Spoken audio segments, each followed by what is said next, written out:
বুক জ্বালাপোড়া বা অ্যাসিডিটির সমস্যায় ভুগছেন না এমন মানুষ খুঁজে পাওয়া কঠিন।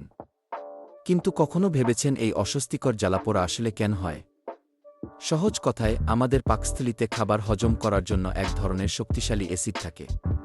আমরা যখন অতিরিক্ত তৈলাক্ত মসলাদার খাবার খাই কিংবা খাওয়ার পরপরই শুয়ে পড়ি, তখন এই অ্যাসিড উল্টো ওপরে উঠে আসে। একে আমরা বলি বুক জ্বালাপোড়া বা অ্যাসিড রিফ্লাক্স। তাৎক্ষণিকভাবে এটি কমানোর ৩টি সহজ ঘরোয়া উপায় জেনে রাখুন। বুক জ্বালা শুরু হলে ১ গ্লাস ঠান্ডা দুধ অথবা ডাবের পানি খেয়ে নিন।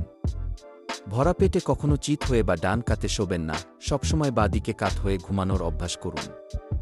১ টুকরো আদা চিবিয়ে খেতে পারেন অথবা আদা পানি পান করতে পারেন, এটি হজমে সাহায্য করে। নিয়মিত এই সমস্যা এড়াতে অতিরিক্ত চা কফি আর ভাজা পোড়া খাওয়া আজই কমিয়ে দিন। ভিডিওটি উপকারী লাগলে একটি লাইক দিন এবং আরও স্বাস্থ্য টিপস পেতে চ্যানেলটি সাবস্ক্রাইব করুন।